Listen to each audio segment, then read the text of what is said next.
지금 뭐 아마 차량용 반도체 쪽을 주로 지금 중점적으로 말씀드리고 있는데 그만큼 이제 최근에 들어서 화두가 이 차량용 반도체가 된 것 같습니다. 뭐 예. 부족 현상에 대한 보완이 뭐 가을까지 간다. 또 예. 예를 들어서 이 지금 미국도 그렇지만은 바이든 대통령이 주재하는 부분들은 꼭지가 그거 같습니다. 결국 트럼프 대통령의 유전자를 제가 보기에는 딱 2개를 이어받았고 나머지 다 지우기를 했는데 예. 미중 간의 경제 갈등은 더 강화됐다는 거 예, 하나고 또 맞습니다. 한 가지는 내재화 자국 우선주의가 더 맞습니다. 강화됐습니다. 맞습니다. 아마 그런 부분 측면에서 보면은 예. 이 차량용 반도체 내재화에 대한 것들은 지금 어떻게 보세요, 센터장님은요? 그래서 저희가 이제 내재화도 뭐 사실은 이런 지역주의가 상당히 많고요. 네, 미국도 지금 인텔이 이제 어제 며칠 전에 어쨌든 자기가 이제 뭐 레거시 팹에서 차량용 MCU를 바운드리 하겠다. 네네, 뭐 근데 재밌는 건 차량용 반도체 회사들은 팹도 있고 설계도 하거든요. 네, 우리 그쵸. 마치 인텔처럼 네. 그래서 뭐 NXP든 텍사스 인스트루먼트든 그런 회사들이 인텔에 도움을 줘야 되겠죠. 설계도를 주고 네, 이제 생산하는 거는 또 자기도 팹이 있으니까 그 예. 노하우를 전달하는 형태로 해서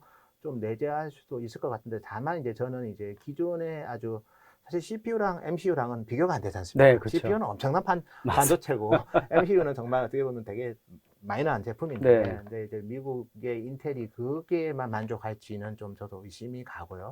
그리고 이제 또 TSMC가 어쨌든 애리조나에 5나노 팹을 짓거든요. 네네, 또 삼성도 지금 오스틴에 있는 공장은 이제 14나노 이상만 지원이 되는데 네네. 이번에도 어쨌든 삼성전자도 불러가지고 네, 그렇죠. 뭔가 맞습니다. 좀 무언의 압력을 준 것 같고 예, 그러면 TSMC가 저는 이제 그런 질문을 저한테 많이 합니다. TSMC가 공장이 대부분 보면 대만에 있고요. 네, 10인치 공장 기준으로 보면 대만에 이제 5개가 있고 그다음에 저기 중국에 1개가 네. 있거든요. 그래서 새로운 공장을 이제 하나 지으려고 하는데 미국은 사실은 왜 다음 대만에만 있느냐를 그쵸. 보면 스마트폰, 서버, 그다음에 스마트폰은 주로 중국에서 만들고 있고요. 네네. 박스콘이. 그다음에 이제 서버하고 PC는 주로 대만에서 만들거든요. 네네네. 그래서 결국은 이제 그 칩 같은 게 완제품 공장 근처에 있었던 거죠. TSMC가. 근데 미국은 완제품은 스마트폰은 안 만들고 있고 미국에서. 그렇죠. PC도 뭐 미국에서 만드는 회사는 하나도 없고. 맞습니다. 저희 외주 주문 하청을 다 하다 아시아에 보니까 있거든요. 이번에 바이든 대통령의 키가 그거 아닙니까? 아시아 중심에서 예. 미국으로 옮겨라. 우리도 일정 역할을 하겠다. 이런 부분 예, 아니겠습니까? 그래서 저는 예. 이제 드리고 싶은 거는 이제 최근에 이제 왜 이런 변화가 있을까를 보니까 네. 처음에 애리조나에 짓는 공장은 20K입니다. 2만 장 웨이퍼인데 일반적으로 TSMC가 지면 10만 장 짓거든요. 네. 근데 초기에 발표한 거 2만 장 이제 최근에는 좀 더 하겠다는 얘기를 하는데 2만 장은 제가 딱 보니까 이거는 서버향인 것 같더라고요. 네. 그래서 서버가 왜 가면 미국에서 만들어도 되느냐 하면 그 바운더리를 그 미중 간의 갈등으로 관세를 많이 부과해 버리니까 네. 서버 라인들이 중국에 있는 서버 라인들이 멕시코로 많이 가버렸어요. 네. 그래서 인벤텍이든 퀀터 컴퓨터든 얘들이 이제 서버 라인을 멕시코로 가져가니까 근데 서버의 고객은 아마존, 마이크로소프트, 구글인 거거든요. 그렇죠. 네. 그래서 그리고 또 일부 네트워크 장비 같은 거 시스코의 칩 같은 경우에는 뭐 삼성에서도 바운드리를 해주지만 TSMC도 당연히 할 거고. 근데 이제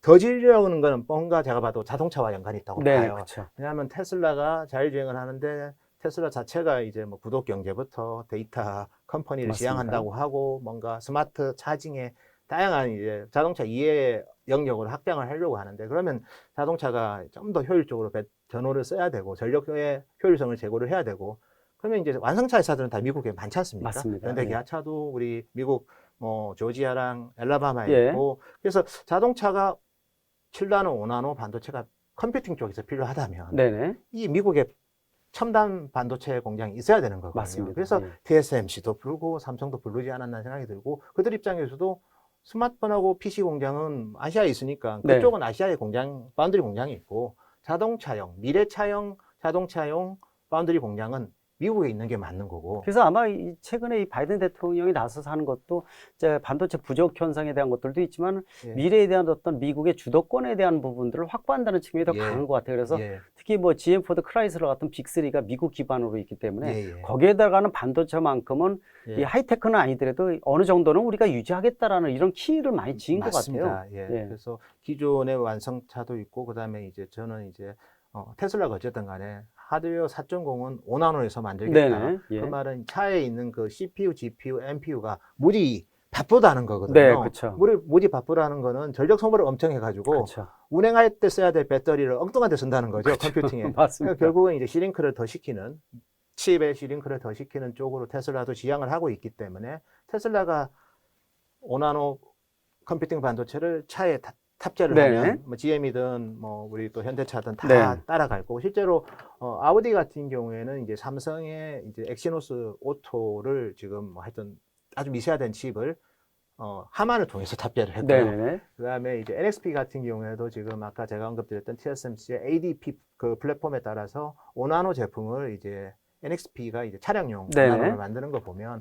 아마 지금의 자동차 반도체 부족뿐만 아니라 전략 산업으로서 자동차가 결국 이제 저 자동차가 자율주행이 되면 이게 어떻게 보면 군수용으로도 갈 수도 있는 거거든요. 네네, 그쵸. 군사용 로봇에 라이다가 들어가고 카메라가 들어가고 그다음에 판단하는 컴퓨팅 반도체가 아주 미세화된 시링크된 그런 제품들이 들어간다고 보면 단순하게 자동차뿐만 아니라 미래의 모든 무빙 비클까지도 겨냥해서 로봇까지도 겨냥해서 그런 식으로 좀 동료를 하는 것 같고 또 그게 또 어떻게 보면 중국이랑은 사실 항공 우주는 군수랑 만나거든요. 맞습니다. 결국 접목이 꼭대기에 가면은 하나로 일치되더라고요. 예, 예, 들어가면서. 예. 그래서 제가 봤을 때는 좀 더, 그래서 저도 깜짝 놀란 게 우리 바이든 대통령이 웨이퍼를 들고 네, 이건 맞습니다. 인프라다. 그런 예, 걸 예. 보고, 아, 반도체 공장이 이제 인프라로서도 의미가 있다는 거를 이번에 한번 확인시켜 준 것 같고요.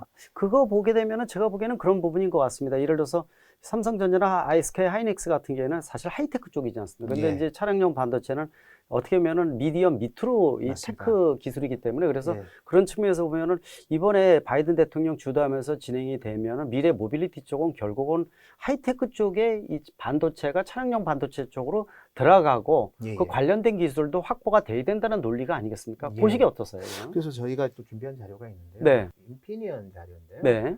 결국 우리가 자율주행의 큰 축이 이제 센스가 있어서 네. 카메라, 레이더, 라이다, 초음파라서 이렇게 센싱을 하고 네. 그리고 이제 구동을 하는 액터가 있는데 그리고 그 중간에는 이제 컴퓨팅이 있거든요. 네. 이제 컴퓨팅 때문에 이제 저전력 반도체가 필요한 거고 그러니까 좀 더 7나노 이하의 컴퓨팅 반도체가 뭐 CPU가 되든 GPU가 되든 NPU가 될 거고 그다음에 이제 액추에이팅 때문에 이제 차세대 전력 반도체가 네네, 필요할 그쵸. 것 같고요. 그리고 센서 중에서는 라이다 때문에 GAN이 필요할 것 같고 그래서 네. 이런 제품들이 결국은 저는 이제 인지하고 판단하고 행동하는 거는 꼭 자동차뿐만 아니라 맞습니다. 뭐 드론도 이렇게 해당이 그렇죠. 될 수 있고 모든 로봇도 모빌리티 수단은 다 들어가는 거 다 아니겠습니까? 똑같은 맞습니다. 예, 펑션이 들어가기 때문에 결국 그거에 대한 핵심이 되는 컴퓨팅 반도체 아주 시링크가 된 컴퓨팅 반도체 공장이 미국에 없다는 거고 네. 인텔은 헤비한 X86 CPU만 만들고 있는데 거기서도 여전히 10나노에서 허우적대고 있고 네네. 앞으로도 저희가 봤을 때는 인텔이 또 워낙 올드 소프트웨어까지도 다 지원을 해줘야 되는 네네. 그런 시스크 회사이기 때문에 궁극적으로 시링크 속도는 TSMC 삼성보다 빠를 수가 없을 것 같아요. 네. 암베이스보다는. 그래서 두부 대표 기업이 인텔이 그 기술을 어느 정도 쫓아갈 때까지는 불안하니까 네. 삼성 TSMC 와라. 그렇게 해서 좀 더 독려를 하는 거 아닌가 생각이 들고 우리 교수님 지적하신 대로 이런 부분들이 모든 미래 모빌리티의 근간은 똑같습니다. 네. 바퀴가 있느냐, 프로펠러가 있느냐, 관절이 있느냐 이 차이인 것 같습니다. 맞습니다. 그런 측면에서 아마 이 애청자분들이 그런 부분에 초점을 맞추시면 좋을 것 같아요. 저는 이제 자동차라는 개념, 미래 자동차라는 개념이 사라지고 모빌리티라는 개념으로 이제 확대되고 있거든요. 그런 예. 측면에서 지금 말씀하신 대로 일반 우리가 자동차만 생각하지 말고 각종 모빌리티라는 측면에서 보면은 뭐 현대차에서도 강조하지만은 도심형 항공 모빌리티 같은 UAM이라든지 예. 또 보스턴 다이내믹스 인수를 해서 맞습니다. 험로를 움직이는 특수 지형의 모빌리티 그런 부분에 자율주행 개념이 들어가려면 지금 말씀하신 이런 개념이 더 뭐 융합돼서 다 녹여 들어가야 된다는 뜻 아니겠습니까? 예, 맞습니다. 네. 그래서 저게 이제 좀 초연결돼서 빛의 속도로 구동이 돼야 되기 때문에 각각의 매개체로서 또 D램, 한국이 좀 상당히 경쟁이 있는 D램 같은 경우에도 중요할 것 같고 최근에 이제 보시랑 SK 하이닉스랑 제휴를 했더라고요. 네네. 아마 제휴를 했다면 보시에서 안정적으로 차량용 D램을 받겠다는 거고 네. 똑같이 컴퓨터에도 D램이 속도가 빨라야지 CPU가 아무리 빨라도 데이터를 D램이 멀티 작업을 연결을 시켜줘야 되고 그렇기 네. 때문에 차량용 D램과 저희는 차량용 지금은 이제 자동차에는 자율주행도 보면 메모리 카드가 들어가거든요. 스토리지 같은 경우인데 네. 향후에는 좀 더 빨리 처리하기 위해서 차량용 SSD 이런 시장도 좀 열릴 것 같기 때문에 우리 아마 시청자들 입장에서는 삼성 하이닉스랑은 상관이 없는 얘기 아니냐 할 수도 있지만 네. 뭐 주식으로서 삼성 하이닉스 다 여기랑도 많이 연동이 되기 때문에 결국은 이제 네.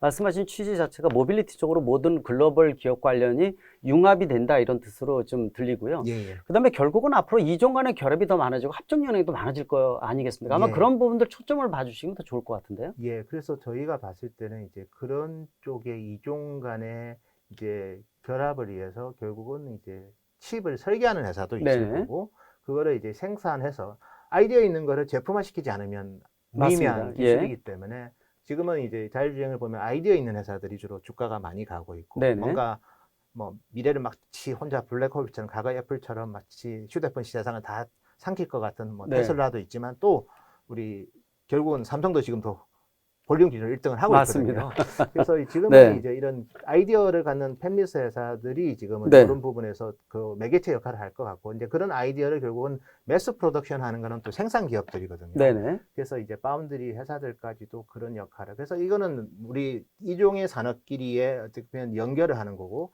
연결의 중심에는 결국 또 네트워크 또 연결이 되는 거고, 그러니까 네. 네트워크 인프라도 그럴 거고, 그래서 이게 어떻게 보면 모든 고리가 다 연결이 되기 때문에, 그래서 저는 이런 이종의 연결 고리에서 제일 위협적인 기업을 엔비디아라고 보고 있습니다. 네네. 그래서 기존의 X86 아키텍처로 PC 시장을, PC와 서버의 시장을 지배했던 인텔이 네네. 있다면, 어쨌든 뭐 엔비디아는 원래 암 베이스는 아니었는데, 네. 엔비디아가 보면 지금 며칠 전에 그레이스라는 이제 슈퍼컴퓨터용 네네. 서버 CPU 같은 거를 냈거든요. 네. 그리고 이제 암을 만약에 인수를 한다면, 뭐 물론 인수 이후에 판단을 해야 되지만, 이제 결국 이제 모빌리티 제품은 다 암 베이스로 갈 거라는 거죠. 맞습니다. 예. 그래서 그런 이종 간의 결합에 있어서 큰 어떻게 보면 방향을 보여주고 있는 회사가 엔비디아이기 때문에, 네. 그래서 엣지 컴퓨팅이라고 해서 우리 필드에서도 바로 현장에서 컴퓨팅을 해야 되거든요. 그래서 그거를 위해서 엔비디아가 또 DPU라는 제품을 만들었습니다. 네네.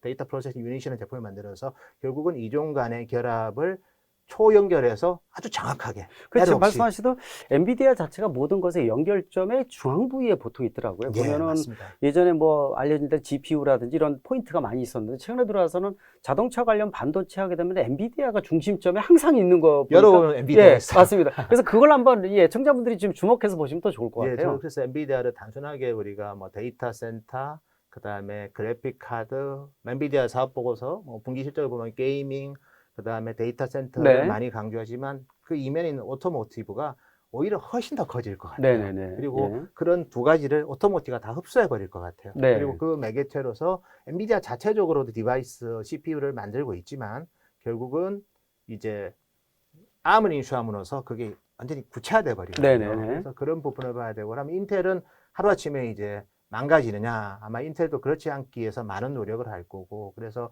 인텔 같은 경우에도 지금 이제 외부 바운드리를 하면서 기반 기술을 그런 바운드리 집에서 좋으면 자기 인수할 수도 있는 거고요. 네네. 팹리스 그쵸. 회사들을. 그러면서 인텔도 이제 제국을 만들려고 노력할 건데, 그 말은 인텔과 엔비디아와 AMD와 퀄컴은 절대 인텔의 바운드리 파트너가 안 된다는 겁니다. 네네. 설계도를 보여주는 순간 서로 패가 다 노출되기 네, 예, 때문에 그런 기업들은 결국 삼성이랑 TSMC의 바운드리 파트너라고 본다면, 최근에 인텔의 외부 바운드리 진출을 너무 확대해서 갈 필요는 없을 것 같고, 네네. 인텔은 이제 자기가 봤을 때 고립되는 것 같으니까 괜찮은 팹리스 회사들을, 예전에 알테라라는 그 FPGA 기업도 인텔이 외부 바운드리 하다가 인수해 버렸거든요. 네네. 똑같이 이제 그런 의도도 있을 수도 있고, 그 다음에 이제 미국 정부에서 엄청나게 세액 공개를 맞습니다. 해주기 때문에, 네. 그래서 뭐 그런 부분도 있고, 어쨌든 우리 교수님이 지적하신 것처럼 이종의 어떻게 보면 과거에 우리가 IoT라고 얘기도 많이 했고, 뭐 그 이전에는 저기 우리 유비쿼터스의 네. 그다음에 M2M이라고 머신 투 머신, 그리고 IoT인데 이제 코비드 19이 이걸 너무 어떻게 보면 가속시켜 버린 것 같습니다. 네네. 그래서 빨리 그 변화에 빨리 어쨌든 대응해서 플랫폼을 장악하는 그런 역할이 중요할 네. 것 같습니다. 지금 말씀하신 내용 아마 이 애청자분들 많이 들으셨겠지만은 이 고민이 많이 되는 말씀을 좀 해주셨습니다. 아마 하나하나 좀 이 생각을 하시면 더 좋을 것 같습니다. 말씀하신 대로 인텔에 20조 원 정도 투자에 대한 그림이 어떤 그림인지에 대한 것들도 잠깐 말씀하셨는데 네. 그런 큰 그림들을 한번 보시면 좋을 것 같고, 우리가 이 현대차증권에서 이 분기별로 해서 보고서 같은 거 많이 나와서 지금도 그 보고서 중에서 내용을 좀 핵심적으로 말씀하셨는데 예. 뭐 노센터장님 좀 자주 출연 좀 해주셔가지고 이 보고서에 지금 여러 가지 내용 중에서 아직 못한 내용들이 뭐 배터리 소재라든지 뭐 각종 모빌리티 서비스 이런 내용들이 많지 않습니까? 그리고 또 저희가 또 이번에 또 특별히 다룬 게 차량 경량화 관련된 네. 우리가 자동차가 이제 스마트폰이 사실 모든 걸 대체해가지고 많은 기업을 죽여버렸지 않습니까? 네. 휴대폰에서 노키아를 죽였고, MP3에서는 레인콤을 죽여버렸고, 네. 그래서 뭐 카메라에서는 많은 기업들, 네. 뭐 디카 만드는 회사들 뭐 다 없애버렸는데요. 아마 이제 자동차도 이제 그런 허브가 될 수 있는데 그렇게 되는 중에 하나가 우리가 카캠핑을 많이 하지 않습니까? 차박 갈 때 버튼 누르면 차가 트랜스포머가 되는 네, 거예요. 맞습니다. 그래서 그런 메탈이든 이런 쪽도 저희가 다루기 위해서 이번에 차량 경량화뿐만 아니라 머티리얼이 바뀔 수 있다. 그래서 네. 우리 이번에 또 우리 메탈 애널리트가 이번에 또 같이 공개를 네. 했기 때문에 이제 그런 애널리트를 통해서 좀 미래의 그런 물질의 변화 이런 부분도 같이 이 자리를 통해서 공부한다면 아유, 좋죠. 좋은 투자 아이디어를 얻을 수 있지 않을까 그렇게 보고 아이, 있습니다. 감사합니다. 이렇게 아마 이 현대차 증권에서 나눈 리포트에 대한 부분들 우리 노구창 센터장님이 아마 앞으로 많이 출연해 주셔가지고 알겠습니다. 말씀해 주실 내용이니까요. 아시죠? 이 M 트렌드, 모빌리티의 모든 것을 말씀드립니다. 이 미래의 어떤 먹거리는 모빌리티 쪽으로 몰리고 있습니다. 아마 관심을 가지시면 좋을 것 같고요. 오늘 감사합니다. 노군창 현대차증권 리서치 센터장님 나오셨습니다. 감사합니다. 저도 많이 배웠습니다. 예. 감사합니다. 다음에 뵙도록 하겠습니다. 고맙습니다. 감사합니다.